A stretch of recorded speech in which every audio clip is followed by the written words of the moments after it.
Hi buddies, is Naveen voice over. புதுசாக சேனலில் பார்க்குறவங்க சப்ஸ்கிரைப் பண்ணிக்கோங்க. இன்றைக்கி நம்ம சேனலில் நியூவாக ரிலீஸ் ஆன ஒரு கொரியன் லவ் ட்ராமாவை தான் பார்க்க போகிறோம். ட்ராமாவோட ஸ்டார்டிங்கில் சின்மே அப்படின்னு சொல்லி ஒரு ஃபேமஸான யங் ஆக்ட்ரஸ் இருக்கிறாங்க. அதான் நடிகை. ஆரம்பத்தில் ஐடலாக இருந்த அதுக்கப்புறம் ஆக்டிங் ஃபீல்டுக்கு வந்திருப்பாங்க. வெறும் 40 கிலோ தான் வெயிட் இருந்தாலும் தினமும் கடுமையாக ஒர்க் அவுட் பண்ணுறது மட்டும் என்றைக்குமே ஸ்கிப் பண்ணதே இல்லை. அன்றைக்கி காலையில் வெயிட் செக் பண்ணும்போது 500 கிராம்ஸ் கூடி இருக்கிறத பார்த்ததும் சின்மைக்கு ரொம்ப கோவம் வந்துடுது. அவள் பக்கத்தில் நின்றுட்டு இருந்த மேனேஜரை கண்ணா அப்படின்னான்னு திட்டிகிட்டு இருப்பாள். ஆனால் அவர் சைலண்ட்டாக இருப்பார். ஏன்னா நேற்று சின்மையோட உடம்பு வீக் ஆகக்கூடாது அப்படிங்கிறதுக்காக அவளை எக்ஸ்ட்ரா 5 பீசஸ் சிக்கன் சாப்பிட சொல்லி கம்பல் பண்ணது அவர் தான். அதனால் திட்டு வாங்கி தானே ஆகணும். அதனால் திட்டு வாங்கிட்டு இருப்பார். சின்மை தன்னோட அப்பீரியன்ஸ்க்கு இவ்வளோ இம்பார்ட்டன்ஸ் கொடுக்கறதுக்கு ஒரு பெரிய ரீசன் இருந்துச்சு. இன்னும் கொஞ்சம் நாளில் ஒரு மேஜர் ஃபிலிம் ஃபெஸ்டிவல் நடக்க போகுது. அந்த ஈவெண்ட்டில் நிறைய ஃபேமஸான சூப்பர் ஸ்டார்ஸ் எல்லாம் ரெட் கார்பெட்டில் நடக்க போகிறாங்க. அதனால் எல்லார விடையும் அழகாகவும் பர்ஃபெக்டாகவும் இருக்கணும் அப்படின்னு சின்மை முடிவு பண்ணியிருப்பாங்க. அந்த ஃபிலிம் ஃபெஸ்டிவல் நாளும் வருது. அந்த ஸ்பெஷல் அக்கேஷனுக்காக எம்ப்ராய்டரி க்ரீன் ட்ராப்பல் கவுன் ஒன்று நம்ம சின்மை போட்டிருப்பாங்க. அந்த ட்ரெஸ்ஸில் அவள் ரொம்ப எலகண்ட்டாகவும் ராயல் லுக்லையும் இருப்பாள். வென்யூக்கு போகிற வழியில் சின்மை ஒரு ஆர்டிக்கிள் படிக்கிறான். அதில் அவளையும் இப்போ கரண்ட்டாக ரொம்ப ஃபாஸ்ட்டாக க்ரோ ஆகிட்டு வர யங் ஆக்ட்ரஸ் டீச்சினை பற்றியும் கம்பேர் பண்ணி எழுதியிருப்பாங்க. இப்போ டீச்சின் தான் நம்ம சின்மையோட பிக்கஸ்ட் ரிவல், அதாவது பெரிய எதிரி. சின்மையோட ஏஜென்ட் டீச்சினுக்கு அப்புறம் ரெட் கார்பெட்டில் நடக்க ஏற்பாடு பண்ணுறதா ப்ராமிஸ் பண்ணியிருப்பாங்க. ஏன்னா சினிமா இண்டஸ்ட்ரியில் பின்னாடி வரவங்களுக்கு தான் அதிக மீடியா அட்டென்ஷன் கிடைக்கும். ஃபஸ்ட்டு வரவங்க அடுத்து வரவங்களோட என்ட்ரிக்கு பேக்ரவுண்ட் மாதிரி ஆயிடுவாங்க. அதனால் பாதி வழியிலேயே மேனேஜருக்கு ஒரு பேட் நியூஸ் சொல்கிறாரு. ஏஜென்ட் நினச்ச மாதிரி அரேஞ்ச் பண்ண முடியல. அதனால் சின்மை ஃபஸ்ட்டு ரெட் கார்பெட்டில் நடக்க வேண்டிய ஒரு சிச்சுவேஷன் வருது. அதாவது டிஜினுக்கு முன்னாடியே அவளுக்கே ஸ்பாட்லைட் கொடுக்க வேண்டிய ஒரு சிச்சுவேஷன். இதை கேட்ட சின்மை ரொம்ப கோவப்படுறாங்க. உடனே ஏஜென்ட் கிம்க்கு ஃபோன் பண்ணி ஏன் இப்படி பண்ணீங்க அப்படின்னு சொல்லி கடுமையாக திட்டிகிட்டு இருப்பாங்க. அவர் தன்னோட மேனேஜ்மெண்ட் கம்பெனியோட டைரக்டர் அப்படிங்கிறது கூட இல்லாமல் அதை பற்றி கொஞ்சம் கூட கவலைப்படாமல் ஃபிலிம் ஃபெஸ்டிவல் ஆர்கனைஸ் பண்ணுறதை ஹேண்டில் பண்ணவும் அதுக்கு தேவையான அரேஞ்ச்மெண்ட் பண்ணுறதுக்கு கூட உங்களுக்கு துப்பு இல்லையா அப்படின்னு சொல்லி ரொம்ப கடுமையாக திட்டிகிட்டு இருப்பாங்க. ஆனால் ஏஜென்ட் கிம்மால் எதுவுமே மாற்ற முடியவே இல்லை. கொஞ்சம் நேரம் கழித்து சின்மை அமைதியாகிட்டு இப்போ யாருமே நம்பினா எந்த யூஸும் இல்லை, என்னால் இந்த சுச்சுவேஷன் ஹேண்டில் பண்ண முடியும் அப்படின்னு டிசைட் பண்ணுறாங்க. உடனே மேனேஜருக்கு ஒரு பிளான் சொல்கிறாங்க. ஒரு சின்ன டிராஃபிக் ஆக்சிடெண்ட் நடந்த மாதிரி ட்ராமா க்ரியேட் பண்ண சொல்கிறாங்க.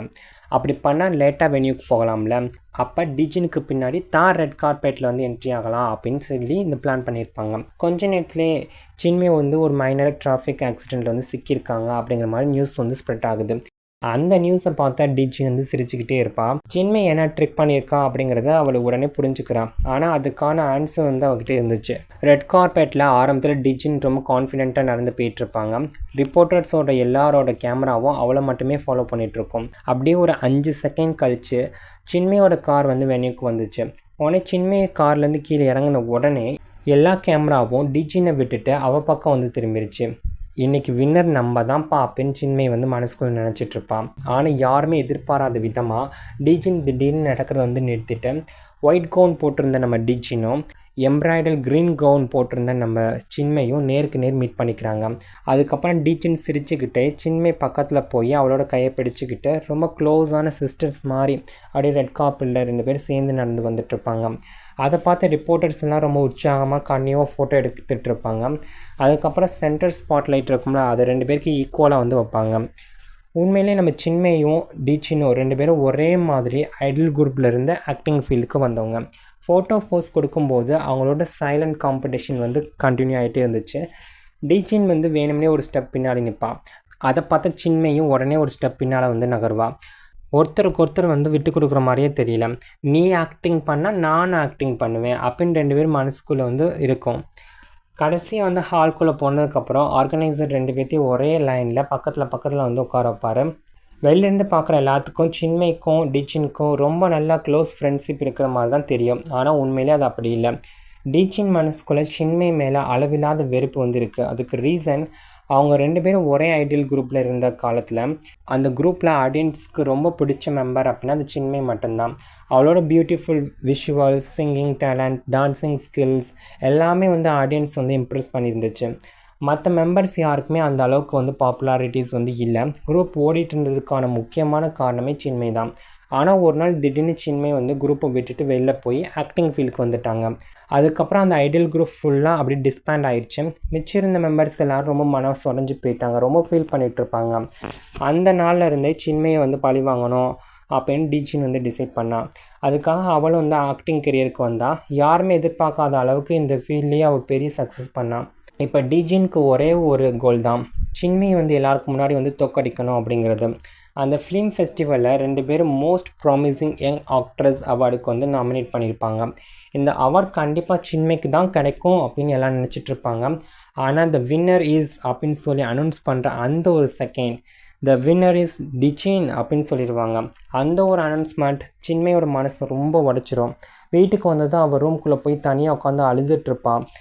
இந்த அவார்டுக்காக கடந்த பல மாதமாக வந்து உயிரை கூட பொருட்படுத்தாமல் ரொம்ப உழைச்சிருப்பான். தன்னோட ஹெல்த்தை கூட வந்து சாக்ரிஃபை பண்ணியிருப்பான். ஆனால் கடைசி நேரத்தில் அந்த வெற்றி தன்னோட லைஃப் லாங் ரிவலான அதான் எதிரியான டிஜின் கைக்கு வந்து போயிடுச்சு.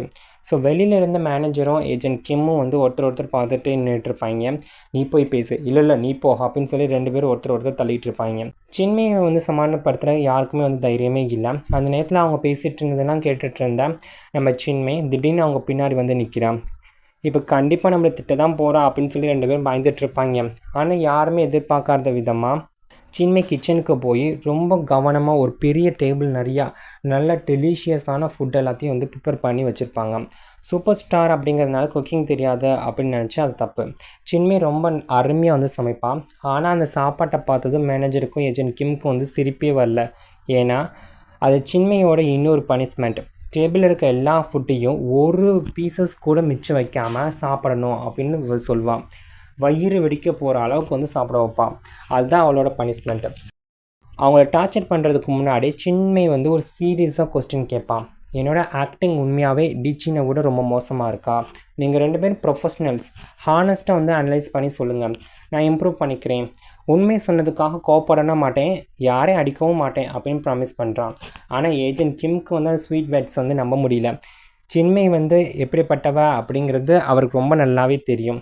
அவளுக்கு கிரிட்டிசம் வேண்டாம், யாராவது நீங்கள் தான் பெஸ்ட்டுன்னு சொல்லி ஆறுதல் சொல்லணும் அப்படிங்கிறதா அவளோட உண்மையான ஆசை. ஆனால் ஏஜென்ட் கிம் வந்து உடனே உங்கள் ஆக்டிங் வந்து ரொம்ப எக்ஸலண்ட், அவார்ட் கிடைக்காதது ஒரு பேட் லக் மட்டும்தான் அப்படின்னு வந்து கண்டினியூவாக அப்படியே பாராட்டி பேசிகிட்டு இருப்பார். ஆனால் ஹானஸ்டான மேனேஜர் வந்து அப்படி இல்லை. சின்மை வந்து உண்மையிலே ஃபீட்பேக் கேட்குறாங்க அப்படின்னு நினச்சிட்டு ஆனால் எந்த வித பயமும் இல்லாமல் டேரெக்டாக உண்மையை சொல்ல ஆரம்பிக்கிறாரு. உங்கள் ஆக்டிங் ரொம்ப ஸ்டிஃபாக இருக்குது மேடம், டைலாக் பேசுகிற மாதிரி மட்டும்தான் இருக்குது, கேரக்டரோட எமோஷனுக்குள்ளே வந்து நீங்கள் வந்து முழுசாக போகவே மாட்டேங்கிறீங்க. சேட் சீனில் சேட்னஸ் ஃபீல் வராது, ஹாப்பி சீனில் ஹாப்பினஸ் ஃபீல் ஆகாது. கேரக்டருக்குள்ளே சோல் இருக்கணும், ஆனால் உங்கள் ஆக்டிங்கில் வந்து அது மிஸ்ஸிங் அப்படின்னு நீங்கள் ஒரு ஃபேஸ் டு ஃபேஸ்ன்னு சொல்லாமல் சொல்லிகிட்டு இருப்பியான். இவர் கிரிட்டிசைஸ் பண்ணிகிட்டே இருப்பானா? அவன் பேசும்போது தலையை கூட நிமிராமல் டேபிளை பார்த்துட்டே தான் இருப்பான். ஏஜென்ட் கிம் வந்து அவனை ஸ்டாப் பண்ண ட்ரை பண்ணாலும் அதுக்குள்ளே எல்லாம் லேட் ஆயிடுச்சு. அந்த வேர்ட்ஸ் எல்லாம் கேட்ட சின்மைக்கு வந்து கோபத்தோட உச்சிக்கே போயிடுவாங்க. கையிலேருந்து கத்தி எடுத்து டேபிள்லேருந்து ஒரு சிக்கன் மேலே சடக்குன்னு குத்துவாங்க. அதுக்கப்புறம் மேனேஜருக்கும் ஏஜென்ட் கிம்க்கும் டேபிளில் இருந்த எல்லா ஃபுட்டையும் வந்து காலியாகிற வரைக்கும் சாப்பிட வைப்பாங்க. அதுக்கப்புறம் தான் அவங்கள வீட்டிலேருந்து வந்து அனுப்புவாங்க. வெளியில் வந்த ஏஜென்ட் கிம் வயிற்றை பிடிச்சிக்கிட்டு ஃபஸ்ட்டு டைஜஸ்டிவ் மெடிசன் வந்து வாங்கணும் அப்படின்னு ரொம்ப அப்பாவித்தனமாக பேசிகிட்டு இருப்பார் பாவம். அன்றைக்கி நைட் சின்மைக்கு வந்து தூக்கமே வரல. மேனேஜர் சொன்ன ஒவ்வொரு ஃபீட்பேக்கும் அவரோட மனசில் வந்து திரும்ப அப்படியே கேட்டுகிட்டே இருந்துச்சு. உங்கள் ஆக்டிங்கில் வந்து சோல் இல்லை, கேரக்டரோட எமோஷ்னல் வந்து கனெக்ட் ஆகவே இல்லை அப்படின்னு அந்த வார்த்தைகள் எல்லாம் அவளோட மனசுக்குள்ளே இன்னும் அதிகமாக வந்து காயத்தை வந்து ஏற்படுத்துச்சு. ஆனால் இந்த கோல்ட் பர்சனாலிட்டிக்கு ஒரு பெரிய ரீசன் வந்து இருந்துச்சு. அது சில பேருக்கு மட்டும்தான் தெரியும். சின்ன வயசுலேருந்தே சின்மையோட அம்மா அவளை வந்து என்டர்டெயின்மெண்ட் இண்டஸ்ட்ரியில் வந்து தள்ளி விட்டாங்க. அந்த சைல்ட்ஹுட் வாழ்க்கை தான் இன்றைக்கி அவள் ஃபீலிங்ஸே வெளிப்படுத்த முடியாத ஒரு மனுஷியாக மாறதுக்கு ஒரு முக்கியமான ரீசனாக வந்து இருந்துச்சு. ஒரு டைம் நம்ம சின்மைக்கு வந்து ஒரு கமர்ஷியல் ஷூட்டிங்கில் ஒரு சின்ன பொண்ணு சைல்டு ஆர்டிஸ்டோடு சேர்ந்து நடிச்சிட்டு இருந்தாங்க. ஷூட்டிங் நடந்துகிட்ருக்கும் போதே அந்த சின்ன பொண்ணு தன்னோட டைலாக்கை வந்து மறந்துடுவா. அதை பார்த்த சின்மை வந்து எந்த கெட்ட எண்ணமும் இல்லாமல் அவளுக்கு மெதுவாக டைலாக்கை வந்து ப்ராம்ப்ட் பண்ணி ஹெல்ப் பண்ணிகிட்ருப்பாள். அதனால ஷூட் எந்த பிரச்சனையும் இல்லாமல் ஸ்மூத்தாக வந்து முடிஞ்சிச்சு. ஆனால் அந்த ஹெல்ப்புக்காக சின்மைக்கு வந்து பாராட்டுனா கிடைக்கல. அவளோட அம்மா வந்து அவளை ஒரு கார்னர் கூட்டிகிட்டு போய் திட்டிகிட்டு இருப்பாங்க. ஏன் மற்றவங்களுக்கு வந்து ஹெல்ப் பண்ணுறேன், அவள் டைலாக்கை மறந்துருந்தால் டேரக்டர் வந்து அவளை ரீப்ளேஸ் பண்ணியிருப்பார், அந்த சான்ஸ் வந்து உனக்கு கிடச்சிருக்கும்ல. என்டர்டைன்மெண்ட் இண்டஸ்ட்ரியில் வந்து சர்வை பண்ணணும் அப்படின்னா இறக்கமே படாமல் இருக்க கற்றுக்கோ, மற்றவங்களுக்கு தொடர்ந்து நீ ஹெல்ப் பண்ணிகிட்டே இருந்தால் கடைசியில் பின்னாடி போகிறது நீ தான் அப்படின்னு சின்ன வயசுலேருந்து சின்மையோட மனசுக்குள்ளே அந்த எண்ணத்தை வந்து விதைச்சி வச்சுருப்பாங்க. சின்மையும் தன்னோட அம்மா சொன்னதை வந்து நம்பியிருப்பாங்க. கொஞ்ச நேரம் கழித்து அந்த சின்ன பொண்ணு தேங்க்ஸ் சொல்கிறதுக்காக ஒரு மிட்டாயெல்லாம் எடுத்துகிட்டு சின்மை பக்கத்தில் வருவாள்.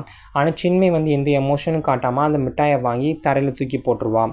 அந்த நாள்லேருந்து சின்மை வந்து ஒரு கோல்டு எமோஷ்னல்னஸ் பர்சன் மாதிரி மாற ஆரம்பிச்சிருவாங்க.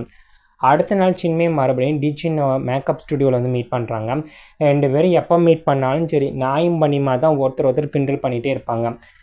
கொஞ்சம் நேரம் அப்படியே 2 பேரும் பேசிக்கிட்டு சண்டை போட்டுட்டு இருப்பாங்க. அதுக்கப்புறம் டிச்சின் அந்த இடத்த விட்டு கிளம்பி போயிடுவாங்க. அவள் போன உடனே சின்மை பக்கத்தில் இருந்த ஒரு மேக்கப் ஆர்டிஸ்ட் வந்து அவளை இம்ப்ரெஸ் பண்ண நினச்சி டிச்சினை பற்றி ரொம்ப தப்பாக பேசிகிட்டு இருப்பாங்க.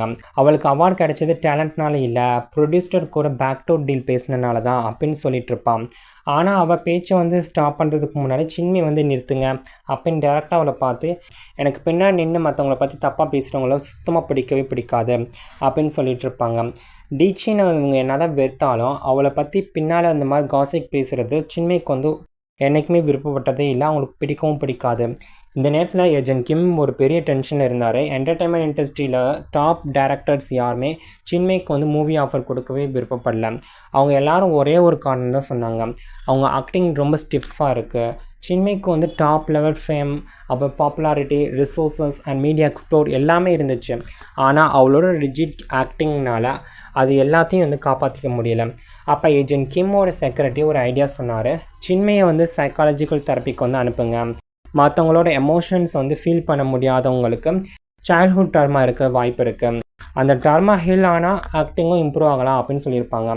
இந்த விஷயத்தை ஏஜென்ட் கிம் சின்மை கிட்ட வந்து சொல்கிறாங்க. ஃபஸ்ட்டு வந்து முடியாதுங்க வா, சைக்காலஜிக்கல் தெரப்பிக்கு வந்து போகிறது பைத்தியக்காரங்க தான் போவாங்க அப்படின்னு சொல்லிட்டு இருப்பான். ஆனால் ஏஜென்ட் கிம் இன்னொரு விஷயத்தை வந்து சொல்கிறாரு, இந்த சைக்காட்டிஸ்ட் வந்து மனசுக்குள்ளே புதஞ்சிருக்க எமோஷன்ஸை வெளியில் கொண்டு வர ஹெல்ப் பண்ணுவார், அதனால் உன்னோட ஃபீலிங்ஸ் வந்து பேலன்ஸ் ஆகுமா. அதை கேட்டதுக்கு அப்புறம் தான் சின்மைக்கு வந்து ஒரு சான்ஸ் கொடுக்கலாம் அப்படின்னு டிசைட் பண்ணுவாங்க. அந்த சைக்காட்டிஸ்டோட பேர் வந்து ஆன்ஹான். அவரோட கவுன்சிலிங் மெத்தட் வந்து மற்ற டாக்டர்ஸ் மாதிரி இருக்காது. மற்றவங்க எல்லோரும் வந்து பாசிட்டிவாக யோசிங்க, குட் மெமரிஸ் வந்து நினச்சிக்கோங்க அப்படின்னு சொல்லுவாங்க. ஆனால் ஆன்ஹாங் அப்படி இல்லை. ஒரு பேஷண்ட்டுக்கு வந்து யாரை கொல்லணும் அப்படிங்கிற கோபம் இருந்தாலும் கூட அதை மறக்க சொல்ல மாட்டார். அதுக்கு பதிலாக உன்னோட மனசுக்குள்ளே அந்த புல்லிஸை வந்து ஃபேஸ் பண்ணுற மாதிரி இமேஜின் பண்ணு, அந்த எமோஷனல்லேருந்து ஓடாத, அதை ஃபேஸ் பண்ணி ஜெயிச்சு காட்டு அப்படின்னு சொல்லுவார். அதுதான் அவரோட யூனிக் ட்ரீட்மெண்ட். சின்மையோட தெரப்பி செஷன் வந்து ஆரம்பிக்குது. ஆன்ஹாங் சில சிம்பிள் கொஸ்டின்ஸ் எல்லாம் கேட்குறாரு.